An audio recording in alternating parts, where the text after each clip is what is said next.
Hello and welcome to another episode of the How to Carnivore podcast. Today we're joined by Alex McDonald, who has done something really, really hard, and I'm looking forward to getting into it. So Alex has run 5 marathons on consecutive days, fasted, so he didn't eat for the entire time. So Alex, welcome. Thank you, Simon. I'm very excited to have a chat with you. Yeah, ever since I found out that you were doing this, I remember we caught up, or we met for the first time, must have been 18 months ago or something like that. Mm. And you explained that you were going to do this, that you were going to run 5 marathons in a row fasted. And I thought, better you than me. That sounds really tough. And then when I found out that you've actually done it, I thought, oh my God, we need to chat. I need to find out how this went down. Yes, yeah. So, I'm sure you thought I was crazy at the time, and everyone that I tell that I've talk through what I've done, still agree. So, even having done it, I still probably think it is a bit crazy, but I'm very, very excited to have it behind me. Put it that way. Yeah, I can imagine. So let's start at the start. I know that you're very interested in ketogenic diets and, most likely a carnivore diet. What was it that piqued your interest? How did you get started down this rabbit hole? Yeah, sure. So where I came from was absolutely from the nutrition side and from the science around it. So I've been digging into low carb for over a decade now, sort of since about 2010. And through that time, it's kind of once you learn a few things and you realize that, what we've been taught over the years, or the common narrative around nutrition just isn't really the case. I started to dig deep into it and to truly try and understand some of the science. So we can dig into a bit of that if you like, but around the marathon piece, what really inspired me was once I learnt a little bit more around what many would understand to be like fat adaptation. So what fuel source are our bodies running on? And the common narrative is, particularly with an endurance event, that carbohydrates are essential for any sort of long distance endurance event. So everyone is familiar with the idea of carb loading. It's like I grew up with it, and every event I ever did, like even if you're not into nutrition, you need to have a pasta the night before, just so you've got enough energy to get through the next day. And anyone you talk to believes that. But once I learned that, look, there is another way. So to explain a little bit about that, without getting sort of too sciencey, but our bodies run on sort of 2 metabolisms to keep it sort of pretty simple. One of those being can be fueled on glycogen, which is our carbohydrate fuel tank, and which at its maximum is about 2,000 calories. So that's the amount of energy we have. Doesn't matter how much you eat, or you cannot fill that fuel tank any more than 2,000 calories. Now, the bit that really piqued my interest was once I understood that just even on me being super lean at about sort of 13-14% body fat, I have about 100,000 calories worth of energy in the form on my body. So the real trick is, can we tap into that? Now, most people, on a sort of standard diet, won't be able to tap into that efficiently enough to be able to use it. Yep. And that's the part, and that's the reason why we need to run or use the playbook around the carb loading, refueling every 2,000 calories, because once you burn through that, then that's kind of where the issue is. You run out of energy. So the theory or the science behind it was pretty clear. It was, look, if your body can be fat adapted and you're able to tap into this fuel tank, then really you've got unlimited energy. So once I sort of understood that, I thought, look, the only way to really find that out is to have it go. So 5 marathons is quite an aggressive target. And I thought, well, it needs to be aggressive enough to really prove that point, because most people think you can't get through a marathon, even just one marathon, without sort of scoffing a gel halfway through just to make sure you've got enough energy. So by doing 5 and being completely fasted, it meant that there was no other explanation around where my energy was coming from. It must be that fat reserve. So really, I like to test things. So like, well, what better way to do it than punch out 5 marathons? 100%.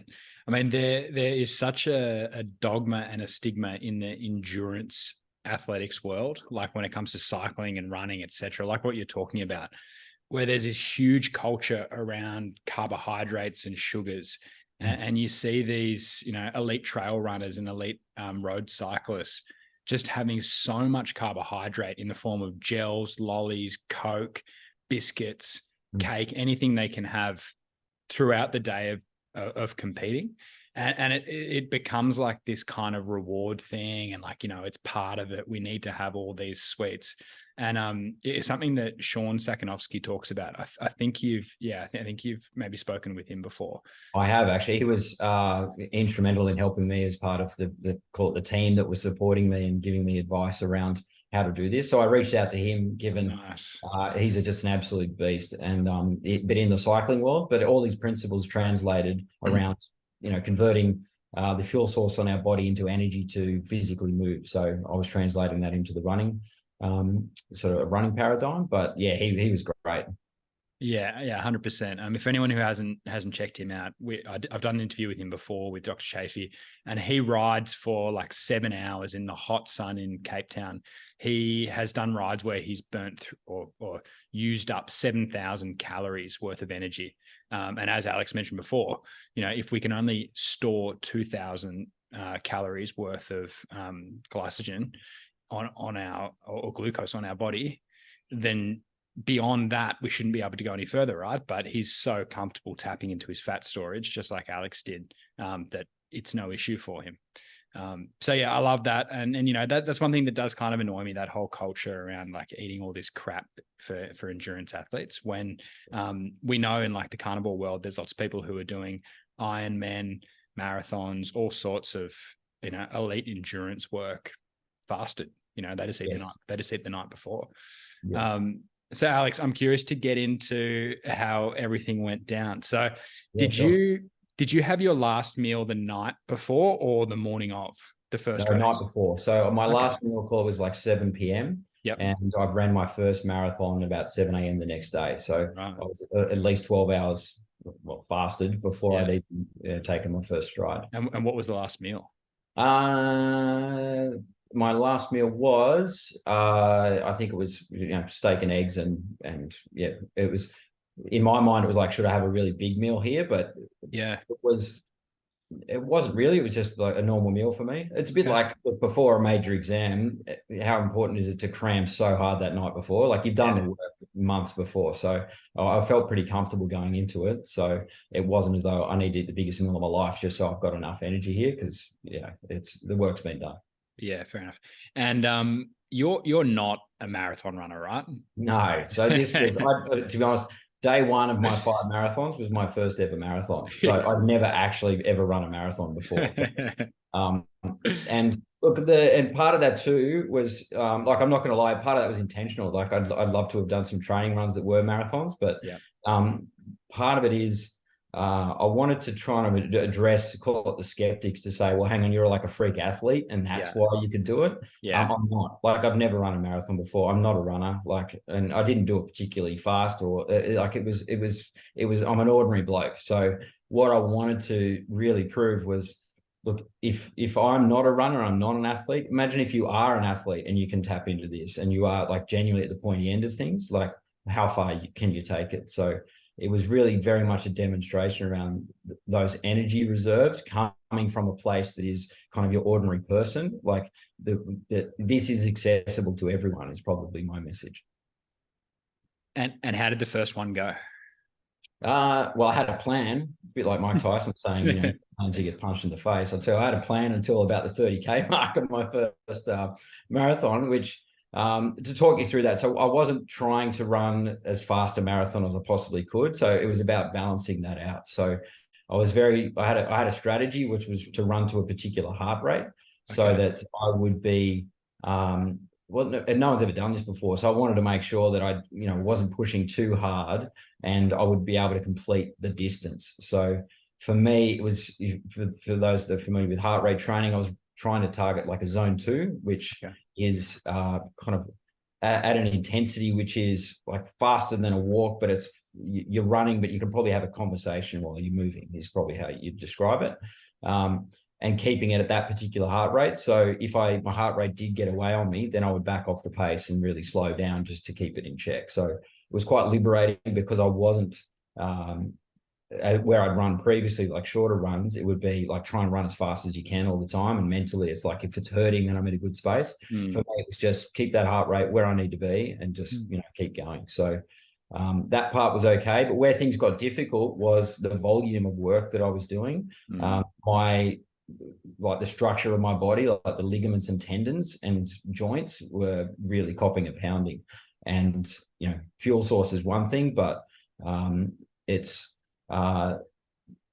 earning the right to be able to do that amount of volume takes a long, long time. So I did do some training. And look, the way I would explain it is if you'd figured out that you could power your car on one fuel tank for 100,000 kilometers, that's pretty fantastic, but you're going to wear out your brakes and your tires along the way. Like that's not a fuel related problem.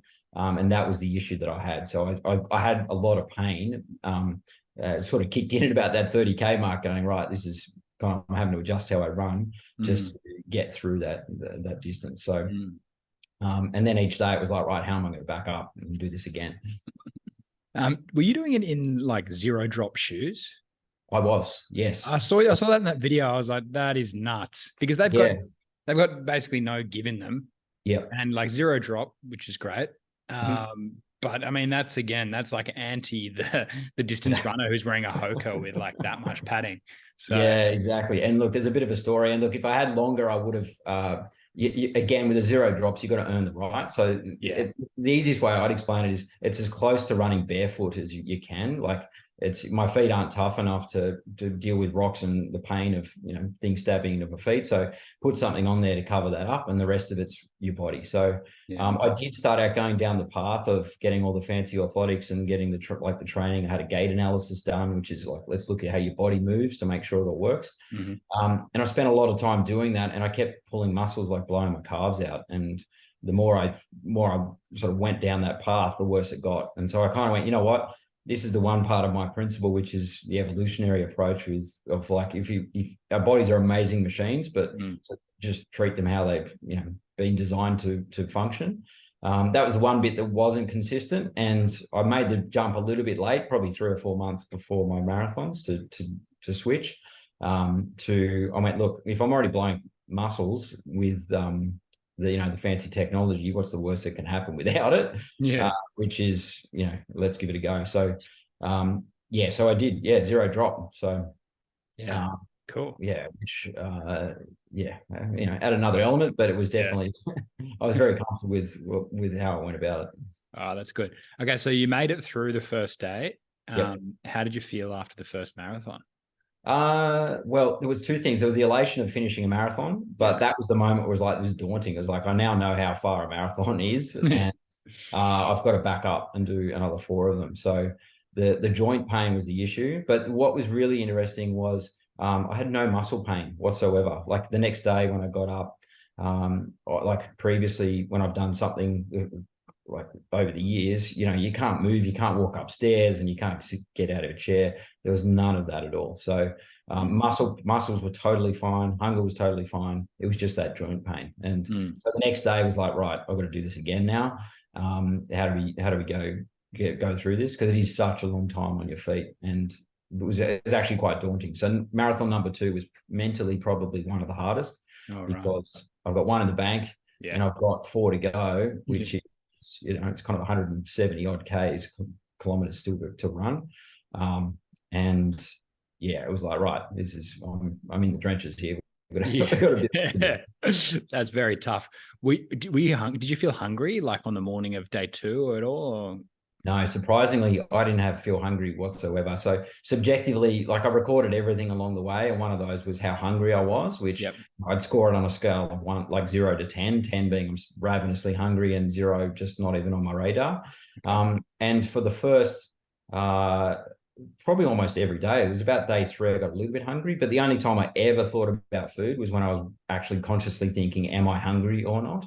And about day 3, I had some of my mates that are hilarious where they send me photos of their dinner just going, hey, mate, you sure you're not hungry? And, trying to pepper me a little bit. But, I would say I never got more than sort of 3 out of 10 sort of hunger along the way. And that was, most people think the fasting part would be really hard. It was easy, to be honest. It was really easy. Wow. And in terms of water, so you were drinking water the whole way through, what, with some salt, or what did you have there? Yeah, so the big thing about not the nutrition side, but the ensuring they had adequate electrolytes. So Sean, the cyclist Sean Zakanowski was really helpful with that. He was like, salt is your superpower, and crank as much as you can. So I had also, tapped in with my dietitian that was helping me around, coming up with a strategy of how much salt I should be taking. And it was a lot. Like, it was, I'd be having somewhere between sort of 7 to 10 teaspoons of salt per day. And I'd have that in a couple of forms. So some would be I'd mix it in with my drink bottles. So I'd put like a teaspoon in a 1 liter bottle of that I'd have a few of those stashed on like in my car as I run past. And I'd have that not only during the run, but afterwards. But I'd also have salt tablets that I would take. And a big thing was making sure that I'd much rather have too much salt than not enough, because your body can deal with too much salt. You just excrete it. When you don't have enough, that's when you can really run into problems. And also, really, you can get in a lot of trouble by having just water. So if your sodium levels get really low, it can actually become a very dangerous situation. So I was very conscious of cranking the salt as much as I could, and I did supplement with a bit of magnesium and potassium as well, just to keep things very high. But it worked. Look, I didn't have a single cramp is the other thing through 5 days. Not one, not even close. So every meal for me would just be like crank the salt as much as I possibly could. Every meal. Yeah, well, it's every water bottle. Yeah. When you were saying that you left the water bottles in your car, it sort of jolts the realization that you're just a bloke who's gone out basically to the park 5 days in a row. I know, it's kind of, you read about people doing crazy things like this, and you picture a whole team, and like, they got the band following them with all the medics and everything. I parked my car and I ran like a figure 8, and part of the figure 8 was making sure my car was in the middle. So if I had, if I needed to do like an oil change or something halfway through, then I wouldn't have to go that far to be able to top up with water and that sort of thing. Okay. So I had people check in on me every sort of hour or so, and I had my phone with me so people would chat and keep me making sure I was still alive. But my wife was tracking me on the Life 360 app to make sure that I was still moving. But it was definitely like, I was one-man band out there pretty much as I was doing my marathons. Coming back to, look, I was just an ordinary guy. Yeah, a real mental battle. It's impressive. Okay, so obviously you got through day 2. Did you run the same route on like on day 1, 2, 3, and 4?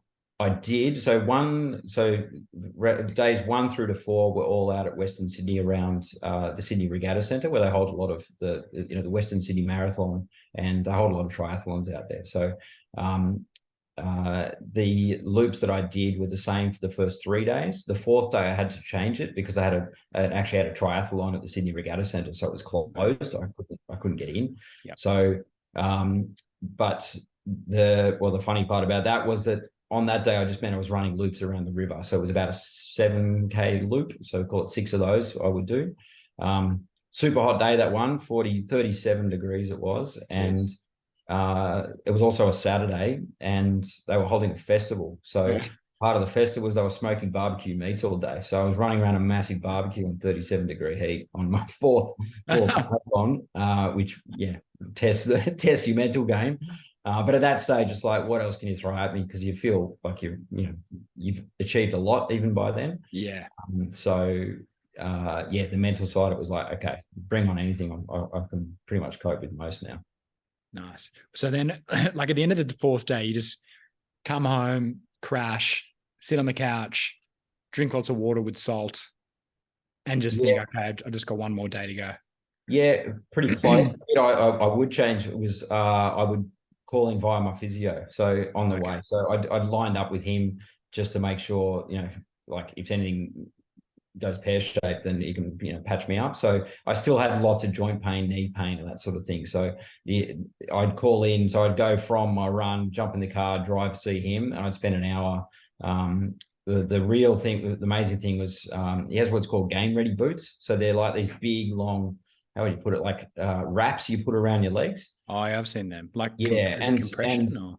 yeah, so it does compression, but it also flushes you with like super cold water, sort of 1 or 2 degrees for a couple of minutes, and then you'll get I don't know, 40, 50 degree water a minute later. So it alternates and it does this sort of flushing thing. So I haven't dug into the science behind any of that, except it was amazing. Like I would not quite crawl in there, but I'd feel pretty ordinary. And then afterwards it would be, right, I'm ready to go. So they were really useful. So that was the other bit. But then after that, I'd get home and I would, again, have my salt, my water, try and get some rest.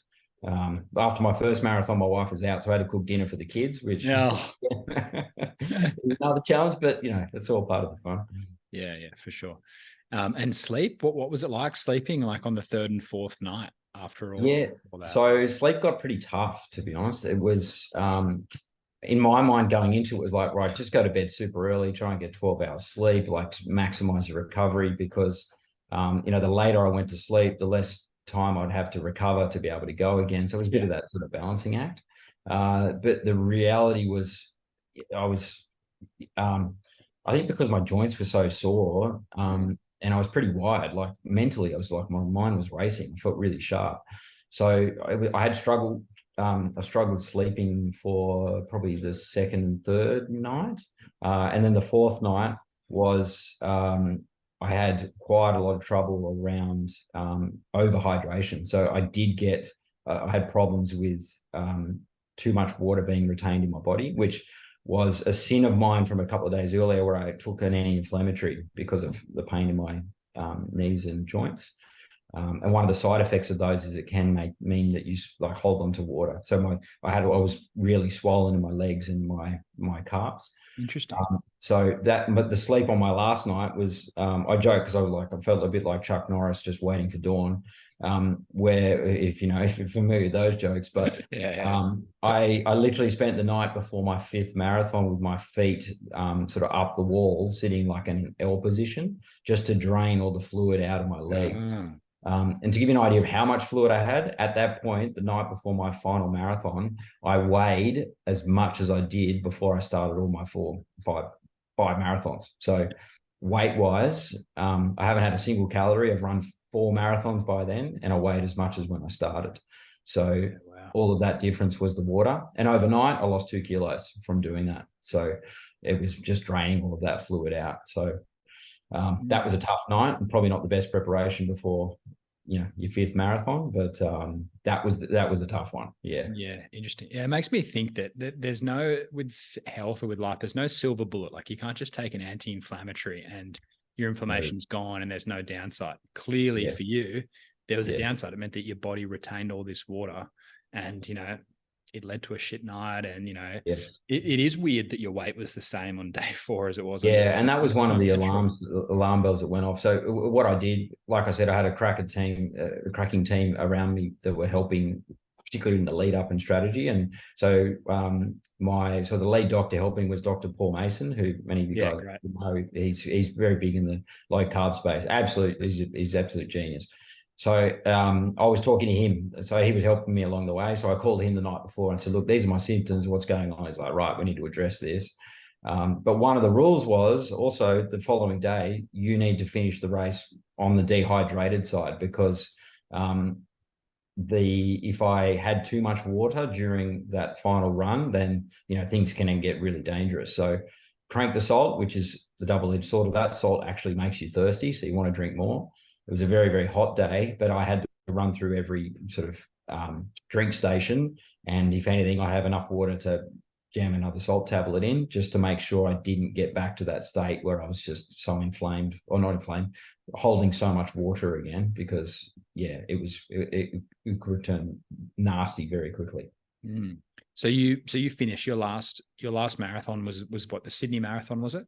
Correct. Yeah. Sydney Marathon. Yeah. So, which was great, because even mentally getting to the start line there, you feel like a bit of a beast. It's like I'm lining up and I've done 170 kilometers just to be here. And it was quite good, even though, I had really sore ankles by then. But the days, it's such an amazing event because as you're running along, the crowd's there, people have, everyone wants to have a chat, everyone's in a great mood. There's bands playing as you're running. So all of that stuff really helped after I've done 4 marathons by myself, which was pretty lonely. And then having all that buzz in the atmosphere, it was a great way to finish or a great marathon to finish on because there's just such a buzz around it. So that I kind of relied on that too, to go, okay, I know that if I get to that start line for that 5th and final marathon, like we're home, like we're good here. Oh, that's awesome. And how did it feel when you crossed the finish line? It was pretty amazing, I have to say. It was a bit surreal that we finally got there because running the marathons takes a long time and it's hard. But the other thing, when you finish the marathon, you got to wait sort of 12, 14 hours before you start the next one, and you can't speed that up. So it's a full 5 days of just going, I'm on here, and so getting to that final finish line was it's hard to describe just how it's the closest thing I would get to not that it's anywhere near it, but like an Olympic event or being in like a world championships or something, not that I'm achieved, like, because it was such an aggressive goal, and having achieved that goal was that satisfaction was huge. So that was a really a moment I'll never forget. Yeah, so it should be, man. You must have felt so elated and so satisfied because it's like 5 days of sacrifice, and that's a long time. Yeah. Oh, and even like on the day too, because I'm not breaking records in speed. I'm hanging with the battlers at the back of the pack, particularly on day 5, and so there were 26 people taken to hospital that day. Jeez. So because of the heat, it was super hot. So as I'm running, not being able to drink so much because I'm wanting to manage my salt and the rest. People are dropping like flies. So there's people like in bad way, on stretchers on the side of the road. So a lot of it was telling myself, like, don't be that guy. Like, you've spent 5 days here. Like, don't be that guy that gets carted away in an ambulance and after all this effort. So, which added to that sense of relief by finishing. It was like, okay, we got there. There's every chance that, I wasn't going to. It was huge. Yeah. And the body, did you do any sort of lasting damage to the ligaments and stuff? Yeah, that was the thing. So the next, like, I obviously went straight back to my physio the next day. It was a Sunday, so I couldn't get in that day. Well, they weren't open, they weren't around. So it was after that day, I was on my own. Next day, I went straight back into the physio, and I was pretty sore. Like, my ankles were so busted. So my ligaments and tendons had caused a lot of damage. Yeah. So, and like in my ankles, they'd call it like a grade 2 sort of ankle sprain is what it would be. So I now know the physio was saying, well, look, it's fine, no permanent damage. But then, a couple of weeks later, they went, no, it's actually no permanent damage. They were kind of putting a bit of a brave face on, going, we just don't know because it's so swollen and you can't tell. But I'm now almost back to 100%. So I feel like I could run again. I haven't, just because, well, I just want to give it some time, and I don't want to, really damage stuff if I don't have to, and there's no real event. So, but yeah, I'm told no lasting damage. It just takes, ligaments and tendons take a long time to heal. Like an ankle sprain it's exactly like that, sort of that 8 to 12 weeks. But I'm almost at the back end of that now. Yeah, wow. And did you have a big meal? It must have been satisfying to eat. Everyone's asked this, and I would have thought the same thing. It's like, as soon as I run across the line, like, I'll keep running just to grab a steak or something. But so I finished the run at 1:30. I didn't eat. I wasn't even remotely hungry at all. And I ate. I thought I'd better start pretty light because I need to, fire up the engines again. I don't want to go sort of too hard. So I literally had like a piece of ham at about 7:00 just to check everything was okay. About 6:00 it was. And then an hour later, I thought I'd better have dinner because, I need some nutrition here just to refuel. And I had 3 eggs and a hamburger patty was it. And to be honest, I couldn't finish it, which for me, like, I'd normally have 8 eggs or 10 eggs in the setting, but this, I couldn't finish it. I was like, I'm just not at all hungry. So it probably took a day or two before I got back into my regular eating pattern. But as I said, the hunger thing that was really an easy part. Yeah, wow. And did you, in the sort of week following, did you kind of eat a lot to make up for the lost time, or not really? I did.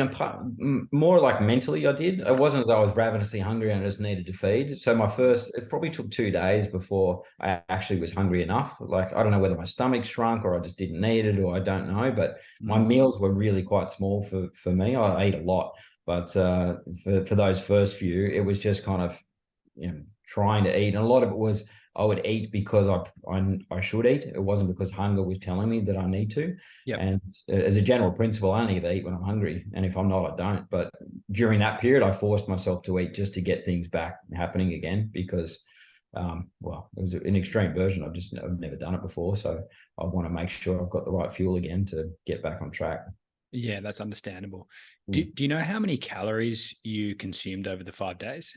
Well, I didn't consume any. Oh, sorry, That was zero. That was easy. But that you in terms used. of what I used, Yeah. so I tried to figure that out beforehand, just so that I could, run some maths around it. Calories are such a terrible measure for energy, but Yeah, 100%. anyway, but it's what everyone uses, so we can use that as our unit of measurement. But so at the pace that I was running, I calculated I'd use about 3,000 calories per marathon, thereabouts. Okay. Yep. And then I've got a resting metabolic rate, so add a little bit on top of that.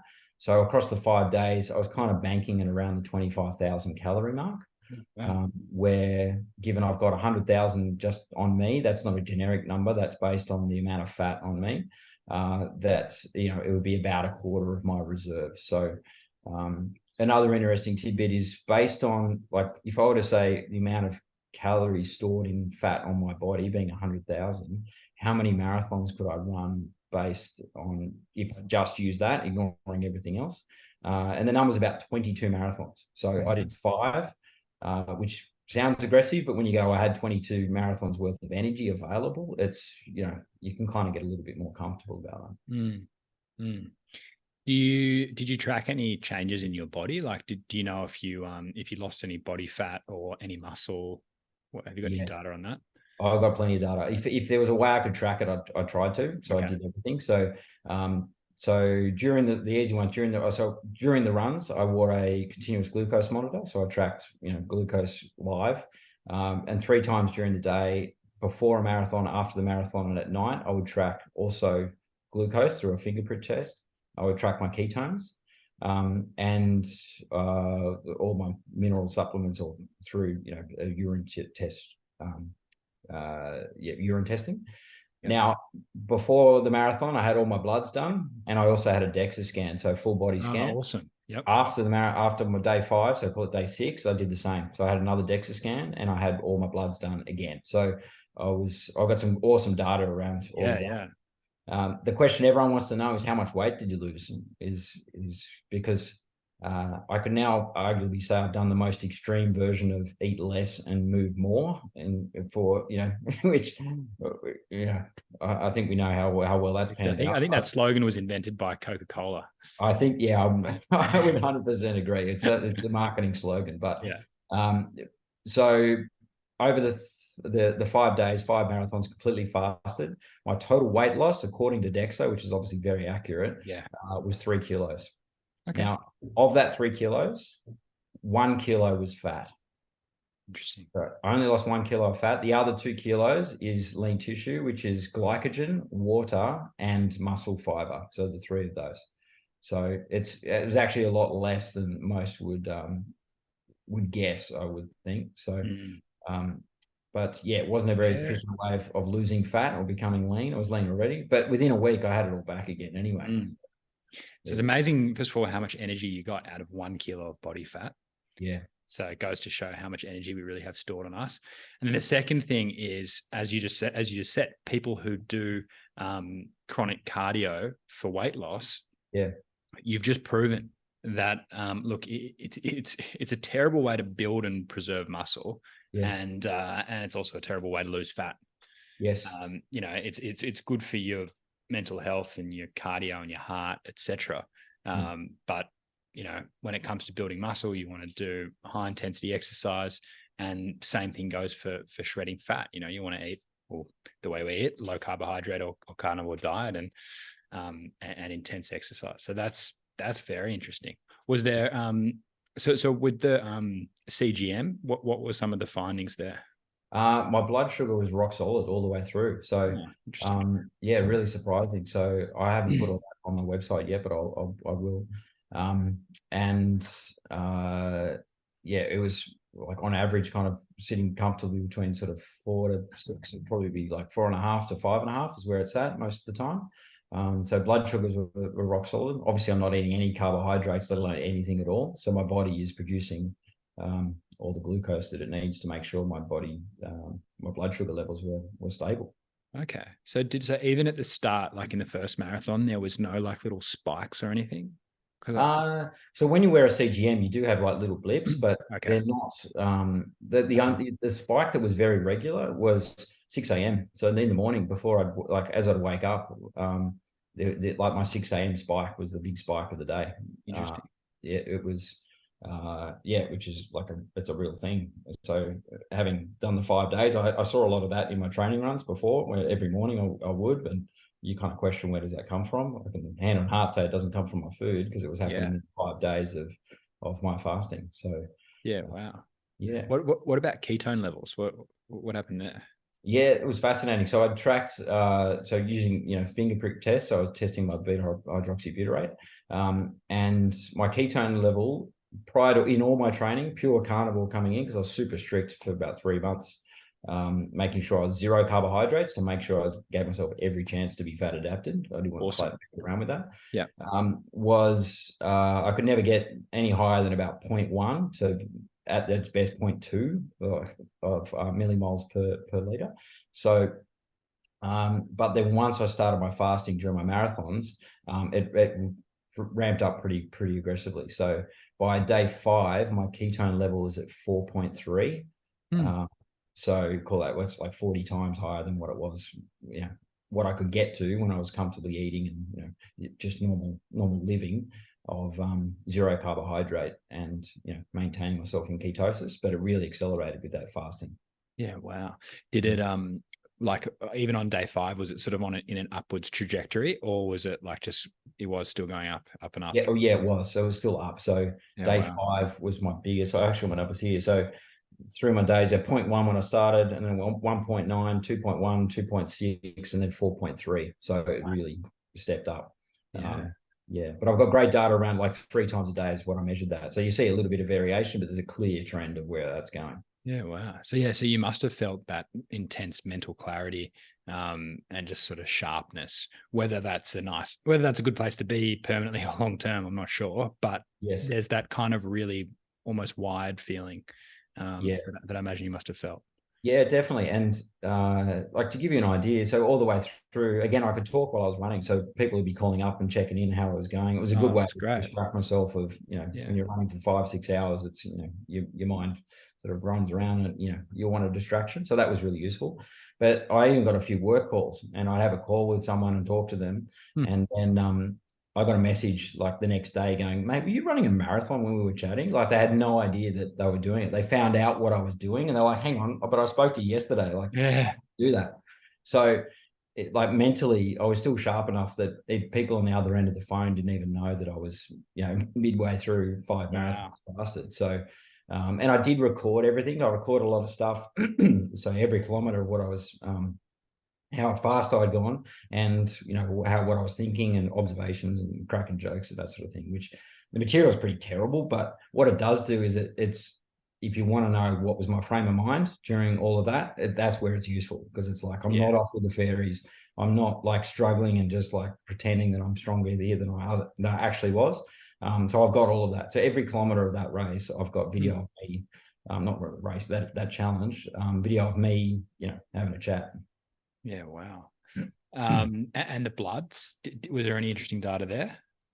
Well, I've got all of those, but I'm still waiting for Dr. Paul Mason's a pretty busy man, so I'm still waiting for him to run through, walk me through all of those. So yeah, from my untrained eye, numbers change quite a lot, but stand by. I will share all of that, and I'll put all that on my website again, is the plan. Yeah. Because that's, particularly in the medical community, people are like, this is cool. Like what we what does it look like? Because no one's ever done it before and not tested it that way. So No, Not 5 marathons. it's really cool. I mean, how could you run a trial like this? Because you got to find someone who's willing to give up 5 days of their life fast and then run 5 marathons. So it's really fascinating. How do you? Yeah, I was going to say part of my plan was to see if I could get a paper written on what I was doing. So going into it, so I approached some universities saying, "Look, would you be willing to do this?" And they're like, "Great idea, but it's going to be really tough to get it through ethics approval, which is because the perception is I'm putting my life in danger." So it seems a bit silly when I'm the one pushing it. They're not recruiting volunteers, but that was one issue. The other was, look, it might take 12 months to get that approval. So I'm ready to go. So I didn't be on someone else's time schedule. But what I'm hoping is now that I've done it and proven that, well, I'm still here and I can tell the story, that if there are going to be some papers or more studies around it, I'm a data point to be able to say, well, it's not impossible. Like, this guy's done it. And, I mean, anyone who says it's impossible, I mean, seriously, like, you've just proven how possible it is. And as you say, you're not an elite athlete, you're a normal guy. Yes. It sort of reminds me of like a lot of famous scientists who've had huge breakthroughs have had to self-experiment on themselves. Yeah. You know what I mean? Because it's like, where are you going to find someone willing? Where are you going to find someone who's going to actually follow the protocol? Yeah. So, it makes sense that you've gone out and been your own data point to find this all out. Well, that's how I got Paul on board, because I approached him. I didn't know him before I did this. So I went to him and said, look, I'm doing this, whether you like it or not, it's going to happen. But what a great way to get some data. So you tell me what you want. So, write the blood test, you find out what you want, anything you want out of this, it's all yours. So, most of the medical community, are just fascinated, going, I'd love to see what it looks like. Yeah, absolutely. And how do you feel looking back on it? Because like, I know you did a lot of planning in the lead up. Yep. Like you seem more like calm and kind of chilled about it than I expected, to be honest, because I thought it might have been more traumatic, possibly. Than what you're sort of giving, what you're giving along. Yeah. So, one, look, I'm very proud to have done it, but my big message is, and my focus is, look, I don't want it to be like something that is talked about what I've done as an individual. It's more about putting it on people's radar around what's the possibility, or change the narrative around particularly that whole carb loading idea and how much energy that one would have during a day. So it's, look, if I've done 5 marathons, I'm pretty sure you can skip breakfast and get through to lunch without dying. Like, you're going to be okay. So if people can go, okay, well, I can get through a day, I can do 1 day fast, or, there's a lot of benefits that go with that. Then what I've done is the extreme version of that. It means that everything between what I did and, nothing is on everyone's radar. So the benefits that I've got around being fat adapted and having that much energy, if you were to apply the same principles in your own life, use that energy however you want. You don't have to run marathons.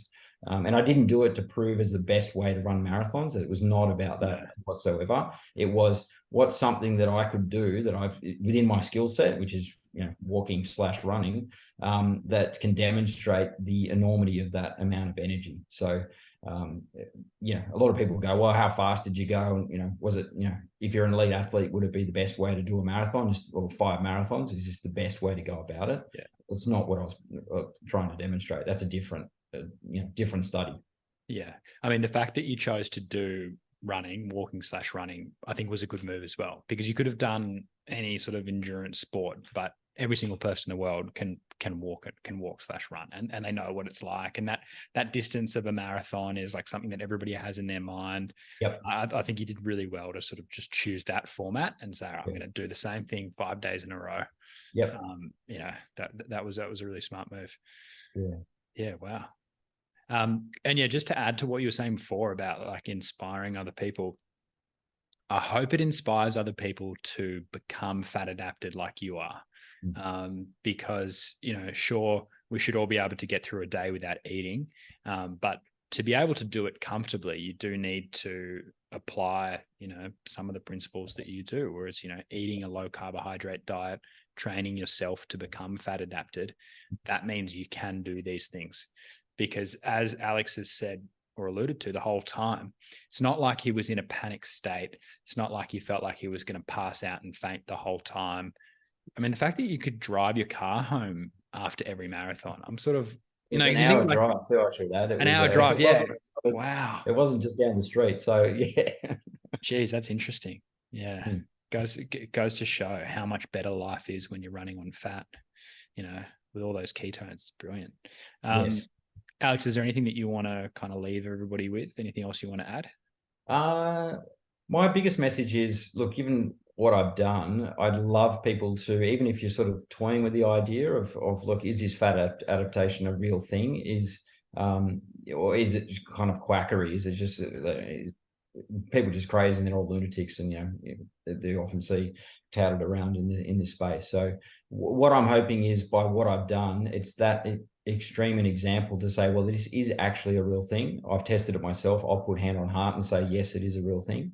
So if you're toying with the idea, I'm not suggesting anyone run 5 marathons, but what I'm saying is, look, give it a go. If you are willing to experiment, with the one caveat of, don't give it a go for a week. Like, you got to commit, and you must commit to the principles that you espouse, Simon, around going through that process of adapting. So give yourself enough time to be able to say, yes, it worked for me. Because if you do it in 2 weeks, if you go, I tried it, it didn't work, 2 weeks is not long enough for anyone on the planet to be able to experience the benefits of it. You must go sort of 3 weeks to a month at least before you come out the other side and go, okay, aha, it worked. So hopefully I'm inspiring people to give it a go. Love it. And if you want to follow Alex, check out Keto Marathons on Instagram at Keto Marathons. And you've got a great website as well. All the branding looks awesome. And I'm looking forward to seeing more data come out. And, it'll be good if Paul Mason could do a talk on Alex and could run through all the data. So I'll put a bit of pressure on him to put some heat on him. I'll do it from my side, but look, it is all there, and everyone wants to see that. And look, data doesn't lie either. And look, it may not be, it's not the data for everyone. It's the data, my data, which probably means the most to me, but it is actual data of what's on. Like, there's nothing theoretical about it. Yeah, 100%. All right, Alex, thanks so much. That was great. Yeah, legend. Thank you, Simon. Really appreciate it.